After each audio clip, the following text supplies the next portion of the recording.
Oh, well, you know where that is too, right? It's a similar image to that, right? No. I know Jamie does. What is it? It's on the set of a famous talk show that's now not on anymore. Oh, Ellen? Was that Ellen? Yeah. Really? A lot of people assumed Ellen was trying to hide any link to Epstein, but the story being pushed by some voices flips that idea completely. According to Joe Rogan and Aaron Rodgers, it wasn't about hiding anything at all. They claimed Ellen was actually putting her connections on display for the world to see. One knew what was coming. What was the point? Well, the teasing was not supposed to go on that long. The teasing was supposed to be just a few episodes, and then I thought the coming out episode was going to air maybe episode 10, something. Right there on TV every single week. Yeah, seriously. Some even went as far as saying her show's set looked oddly similar to Jeffrey Epstein's island setup, which raised a lot of eyebrows. But why would anyone do that? That's where things get even more intense, because these claims didn't come from random chatter. They came from people who say they've watched her life up close. Ellen DeGeneres' show is facing new allegations this morning of rampant sexual misconduct and harassment in the workplace. The new accusations reported by BuzzFeed News come just 2 weeks after another article on the site detailing a racist and toxic work environment. DeGeneres responded Thursday before the new article was published, apologizing and taking responsibility for what happens at the show. Warner Media is also conducting its own internal investigation. Jamie Yukas has more on the allegations. Dozens of former staffers of the Ellen DeGeneres show, which is known for promoting kindness, When I say be kind to one another, I really mean it. are sharing new details about alleged inappropriate behavior behind the scenes by senior managers. Christy Yandoli with BuzzFeed News broke the story. So former employees who worked on the Ellen Show told me that they experienced a range of harassment and misconduct and witnessed a range of it, from explicit comments to behavior and inappropriate, unwanted advances. Before the articles released Thursday night, the show was already facing scrutiny after several former staffers described a culture of racism, fear, and intimidation in an earlier BuzzFeed article. Employees told the publication they were fired after taking medical leave or bereavement days to attend family funerals. Another former employee said she walked off the job after becoming fed up with comments about her race. She said a head writer came up to her at a party and said, "Oh, I only know the names of the white people who work here." In a letter to her staff, obtained by CBS News Thursday, DeGeneres said she'd hoped the show would be a place of happiness, where everyone would be treated with respect, and was disappointed to learn that this has not been the case. She also said the show was taking steps to correct the issues. I've spoken to nearly 50 former employees who worked on the Ellen Show. All of them say they found what their experience was behind the scenes to be in contrast to what the show makes a profit off of and what Ellen DeGeneres has built an entire brand off of, which is the Be Kind message. Comedian Rosie O'Donnell, who was tight with Ellen for nearly 3 decades, shared that she noticed a major shift as Ellen's fame exploded. According to Rosie, Ellen started stepping into a completely different world: private jets, ultra-exclusive parties, and high-level social circles that most people never even see. Rosie stayed quiet back then, just observing everything as it unfolded. But then came 2004, and everything changed in a flash. During an interview on Larry King Live, Ellen was asked about Rosie. It sounded like an easy moment to show support for a longtime friend, but instead she said, "We're not friends." That line hit hard. Rosie later admitted that moment crushed her completely, and from that point on, she began speaking more openly about what she believed was happening behind the scenes. She hinted at private trips and secretive gatherings, and as more Epstein-related documents became public, conversations started linking powerful names together in new ways. Ellen's name reportedly appeared among many high-profile figures across various records like flight logs and communications. That alone doesn't prove anything, but it definitely got people paying closer attention. And once they did, more questions started popping up, especially when people began comparing Ellen's public image with stories shared by staff and insiders working behind the scenes every day. She built her whole image around kindness. telling people to treat each other right and spread positivity everywhere. Theory that surfaced in 2020 that some furniture on Wayfair had human names and prices well over what the furniture piece would be worth. Think $9,000 for a wooden table. The furniture had similar photos with just different girls' names and different pricing. Would a global trafficking ring really use Wayfair.com as their front, given it's literally hidden in plain sight? No, I remember that. I fully believe that. Me too. I'm sorry, okay. It was an Ashley table for 20 grand. The names, if there was like something where the code of the product, you look it up and then it was literally the code of a missing person with the same name. So like, for example, if it was the Ashley table and then the SKU number on the Wayfair website, you look it up, it's like Ashley Fernandez missing since whatever. Literally in plain sight. Sorry? Yeah. Okay. And why is it so expensive? And the people that are like, okay, would Wayfair really use that as like a front for human trafficking? You guys are stupid. Why is the Ashley table $13,000 when the same table is on there for $90? Riddle me that, Wayfair. Or the people that are doubting it. It's like, 100%. explain that then. No, 100%. Literally explain it because it doesn't make sense. It doesn't make sense. There weren't one. There was like 40 products. Yeah, and it was like pillows for like $20,000. Yes. Yeah, oh my gosh, that was crazy. That was wild. And I fully believe that. I can't believe that nothing ever happened from that. Me either. And I remember Wayfair came out with like a super snarky remark of like, this is stupid, basically. Just like gaslighting everyone. And I'm just like, I don't believe you for a But behind the scenes, multiple accounts started painting a very different picture. When the camera shut off, that same warmth people saw on TV didn't always match what some staff and insiders claimed was really going on. Then the internet took things even further, pulling her name into all kinds of viral theories. One of the biggest was the Wayfair pricing controversy, where highly priced cabinets were listed online with names that matched missing children. People started connecting dots fast. But it's important to note, those claims were never proven and are still strongly disputed. Oh, well, you know where that is too, right? It's a similar image to that, right? No. I know Jamie does. What is it? It's on the set of a famous talk show that's now not on anymore. Oh, Ellen? Was that Ellen? Yeah. Really? Just look at the temple and then look at the... Let me see Ellen's background. What? Oh, similar. That looks like a building, though. Like sure. Yeah. Is that a building in LA? That might be a building in LA. That's part of her set. Right, but I mean, it's supposed to be a background of... Yeah. That's strange. Hedda Muscat was a producer at The Ellen Show in its debut season, and she joins us now from Los Angeles. Good morning to you, Hedda. What do you think of the news? Has this come as a shock? Hi. No, not a shock at all. The viewers have spoken. Her ratings have been in the toilet for a long, long time now. Her show has not been fun. It has not been interesting. And she's not really, by the way, stepping down. The viewers fired her. Right. Okay, so sort of television can be all smoke and mirrors, can't it? But all of this controversy recently has it given viewers an insight into the real Ellen, and she's sort of not as nice as everyone thinks?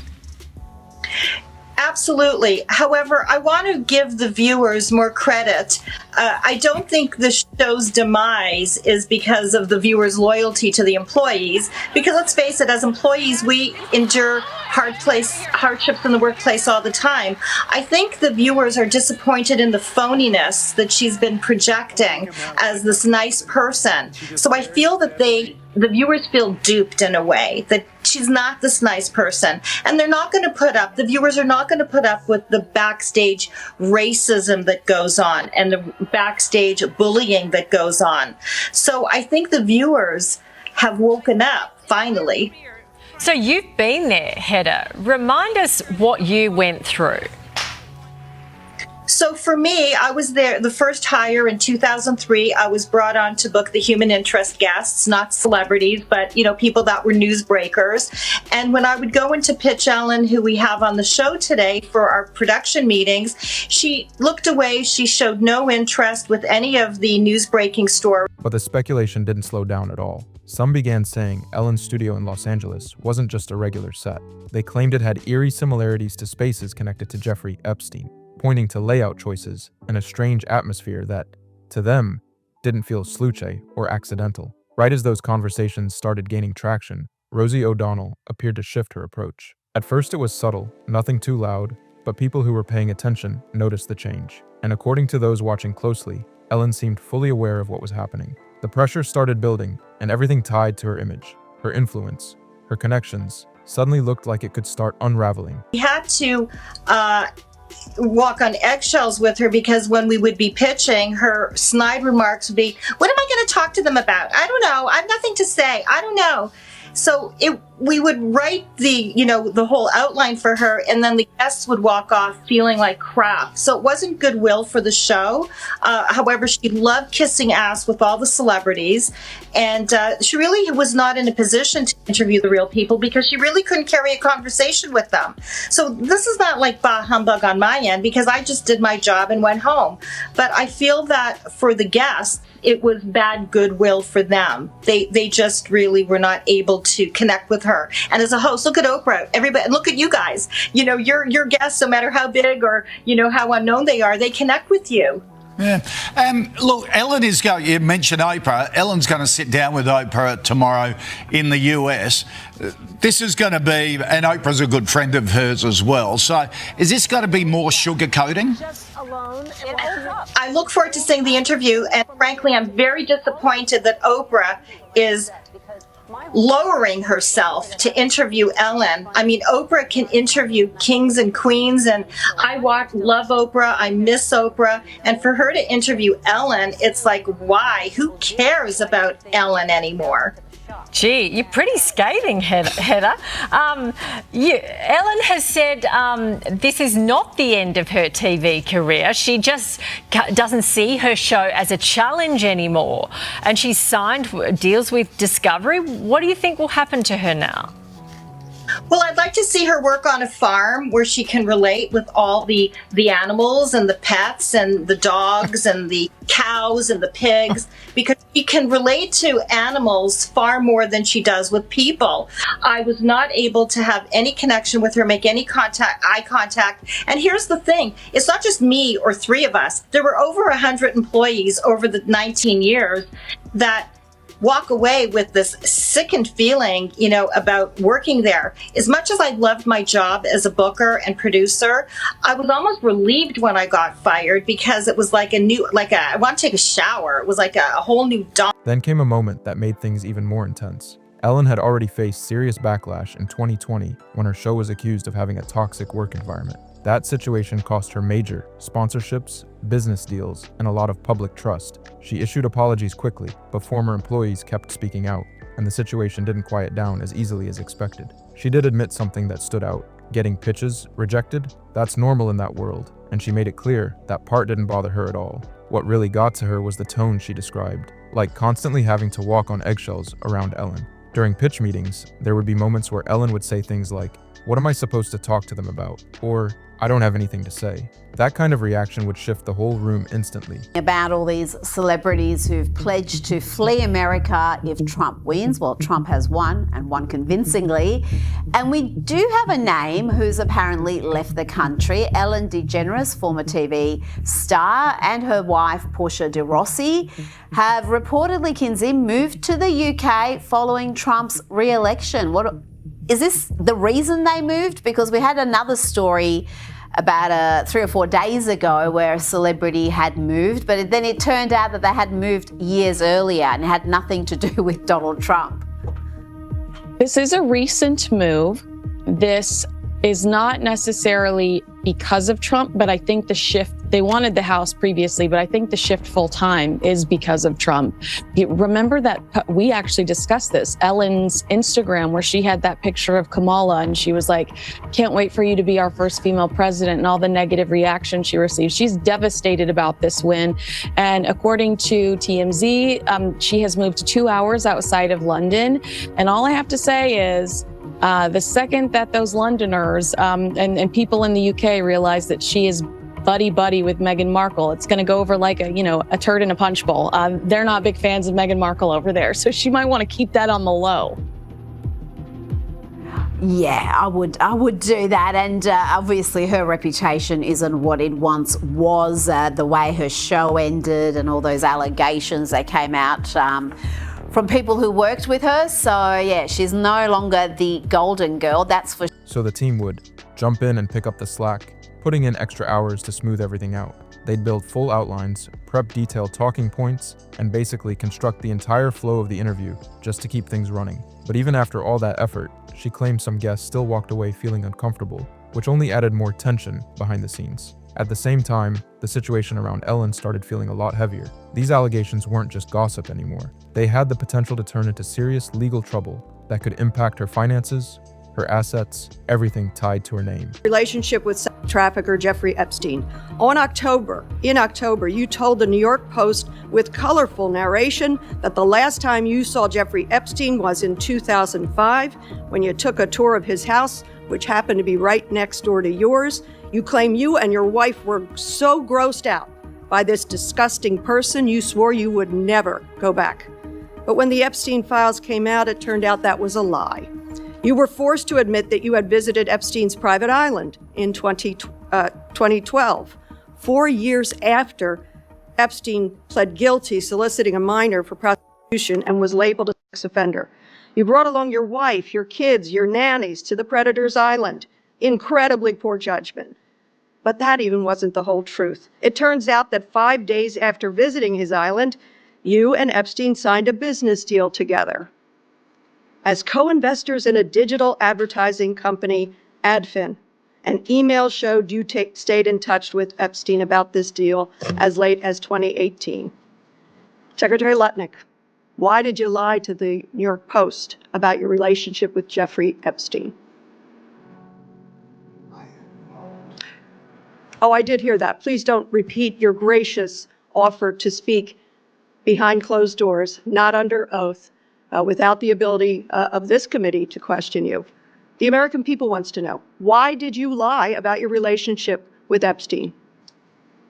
The House Oversight Committee and I have agreed We will the spend appropriate the time reclaiming my together. time. I do not accept that answer. We've heard that one. We are our own committee. We have our own reason to test your credibility and veracity. Please answer the question. Why did you lie to the Post? I have voluntarily agreed to spend the time and talk about it. I reclaim the time. Let the record reflect you're dodging the question. The cover-up continues. You know what? In your conversations with the president, is the president concerned about your continued relationship that you had with Mr. Epstein as recently as 2018?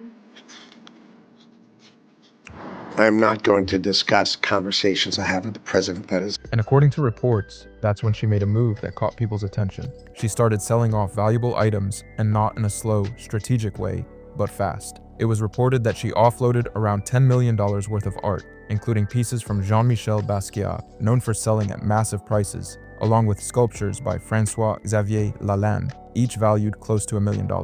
On top of that, she reportedly sold multiple homes in the United States, and she wasn't holding out for top dollar deals either. The focus seemed clear: speed over profit. Around that same period, outlets like TMZ reported that Ellen had relocated to the English countryside, about 2 hours outside London. Has more details surrounding the tragic loss of Stephen Boss, aka DJ Twitch. Sources tell the outlet that Stephen checked into a motel less than 1 mile away from his LA home on Monday morning. Employees at the motel report that he didn't appear upset or anything like that, but he only had one small bag with him and he booked the motel room for one night. Stephen missed his checkout time on Tuesday, so the employees went up to his room. That's where they saw him deceased in the bathroom, a self-inflicted wound. But staffers at the motel say that nobody actually heard the gunfire at any point, which makes sense because the motel structure is in a U shape and it has separate units. Paramedics were called to the motel around 11:15 a.m. on Tuesday, December 13th, and Stephen was pronounced to speak the truth about a time that happened that's important to know.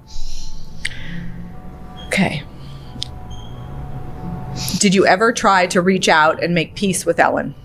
You know, every day of my life with her was reaching out to her to make peace. I think it was a very difficult thing for her to trust that I was a woman who could fall in love with a woman without being gay. And I think that was a lot to process. So I tried to make that process as simple as possible by quitting Hollywood, moving to Ojai, growing gardens, starting to write and direct, which I did with her and Sharon Stone, a movie of all things called Misconception.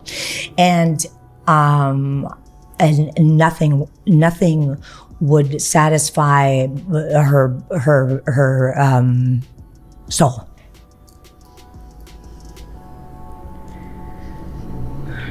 Rumors Ellen was far from nice were out there for years. What was your reaction to the toxic workplace controversy? I felt that it was in the hands of the people who needed to speak their truth. I hadn't spoken to Ellen in years, and I feel that the stories that need to be listened to are being told. Did the stuff about her being emotionally abusive to her staff ring true to you?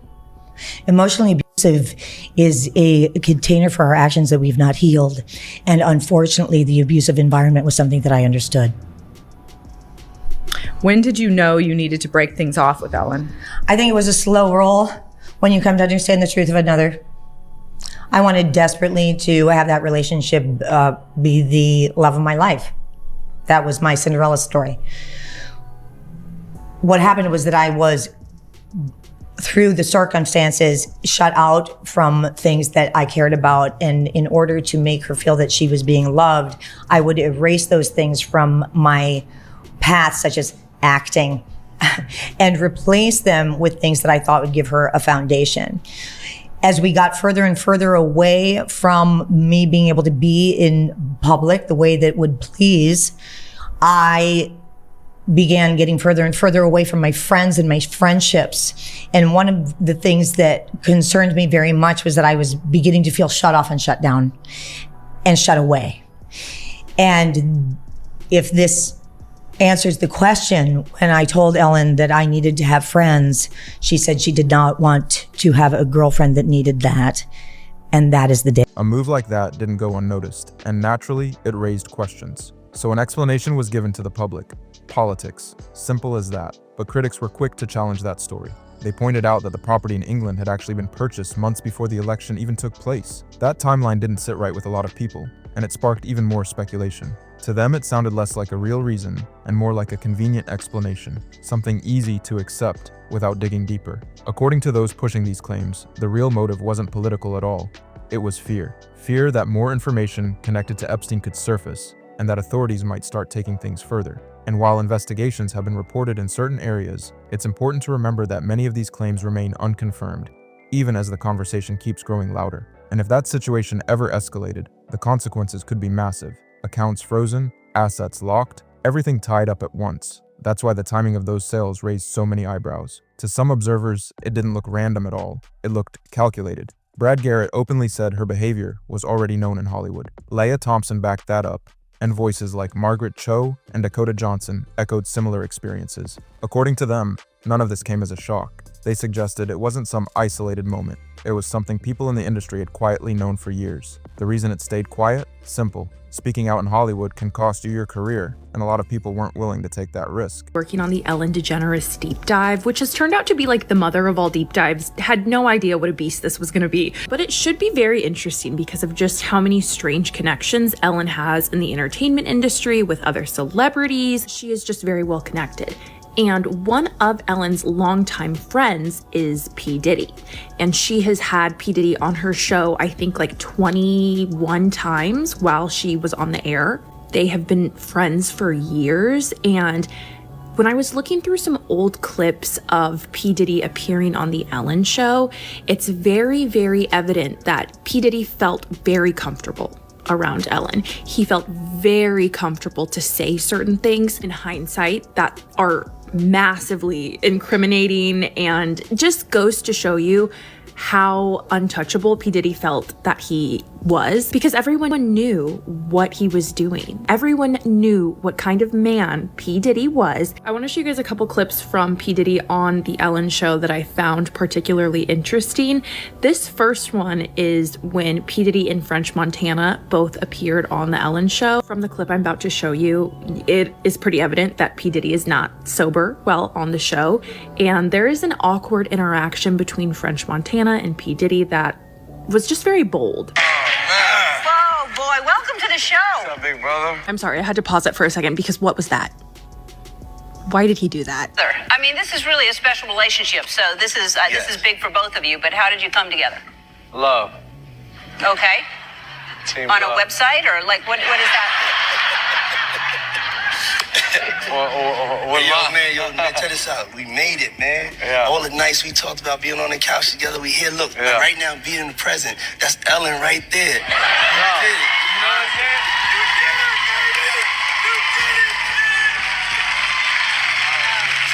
Very uncomfortable to listen to. Do you guys know when you like have been to like a bar and there's just someone there who you can just tell has had one too many and is just yapping and gabbing and just not matching energy? Criminals, her and Bush are jumping around. I mean, that's right. She was buddies with Bush. That was like she's one of the a first CIA agent. Stephen Paddock. And do not ask me for sources, but Stephen Paddock. Who's that? He was the guy that shot up the Vegas concert. That was a very tragic thing. Listen to this. The only guy that saw Stephen Paddock alive, his name is Jesus Campos. He was a guard at Mandalay Bay. He got interviewed nowhere else. You know where he got interviewed in the beginning? Ellen. Really? Weird. And then they went on, if you could find that clip, they went on with a weird like diagram of how it happened, and Ellen's like showing the people how it happened. Not like an emotional, like how are you feeling, how are you holding up?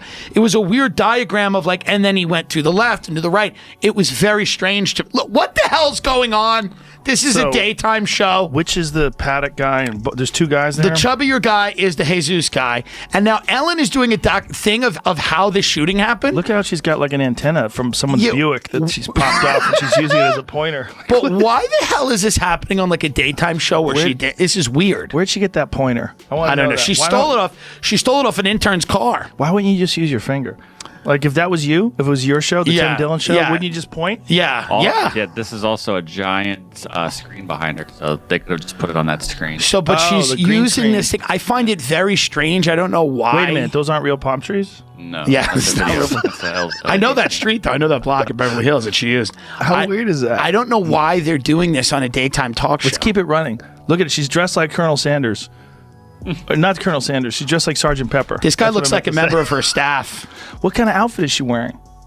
I don't know. She wears those weird, like militant, lesbian. That should tell you something. Then there's the human side, and this is where things get heavier. Stephen Twitch Boss had been a major part of Ellen's show for years, known for bringing energy, positivity, and life to the screen. But when the controversy hit, reports say he was put in a tough spot, with pressure to publicly support Ellen and reassure viewers that everything was fine. Later on, his wife shared that he may have been dealing with a lot behind closed doors, carrying stress quietly and trying to manage it on his own. He passed away in December 2022, and his death was a heartbreaking moment that had nothing to do with the rumors being spread, but it still added emotional weight to an already intense situation. Then there's Anne Hecke, who had a past relationship with Ellen. In 2022, she also passed away following a car accident. Around that time, reports circulated that she had been working on a project that might have shared more about her experiences. When she had previously spoken about why their relationship ended, her answers caught people off guard and left a lot of questions hanging. That only added more intrigue for those watching closely.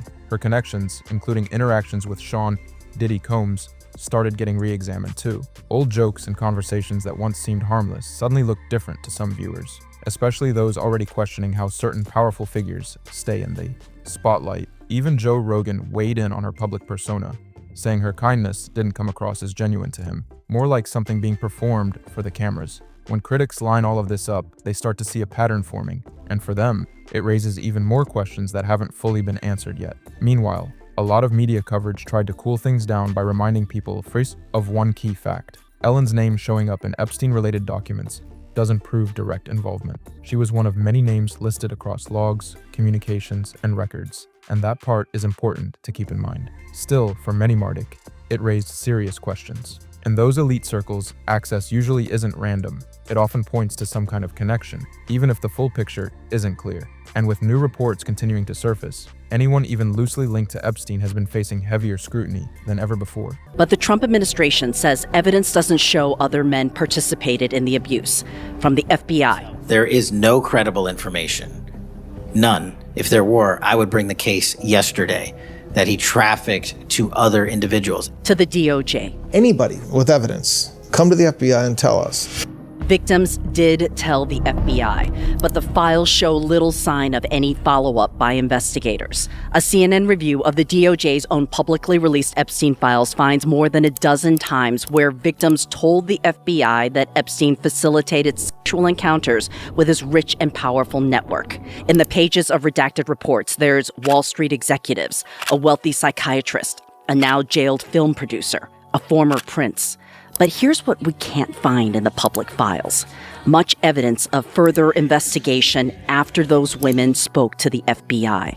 What does justice at the end of the day look like for you? Before we can even get to, to prosecution, we need investigation, right? And so, unfortunately, what we're seeing right now is that there's been so little investigation. Annie Farmer is an Epstein survivor. She says she was sexually abused by Epstein and his partner Ghislaine Maxwell when she was just 16. She's joined House Oversight Committee ranking member Robert Garcia in a public push for more accountability. This is about some of the most powerful, wealthiest people believing that they can just get away with anything. And they empowered Jeffrey Epstein to be that person. The files reveal how Epstein built a trafficking ring. The victims were teenagers or young women who needed money and influence to start their lives. Epstein paid for gifts and exotic trips to his Caribbean island for parties. Victims told the FBI at first he seemed harmless. One victim told the Palm Beach Police Department 2 decades ago how Epstein would groom his victims. The girl that meets Jeffrey starts off with giving him a massage. The more you do with him, the more you make. In this 2021 report, a victim told the FBI she believed they trafficked me. She says Epstein sent her to Dr. Henry Jarecki, a renowned psychiatrist who could help her with college. This is Jarecki, pictured here with Epstein in the files. Take Peter Thiel, for example, the co-founder of Palantir. For years, there were rumors about connections to intelligence agencies like Mossad and the CIA. Later reports and emails suggested there may have been some truth to those claims, especially since some of those communications were reportedly linked to Epstein. That only made people look even closer at who was connected to who. With all of that in mind, critics argue that repeated mentions in these kinds of records, combined with separate allegations, can make the situation look more serious, even if nothing has been legally proven.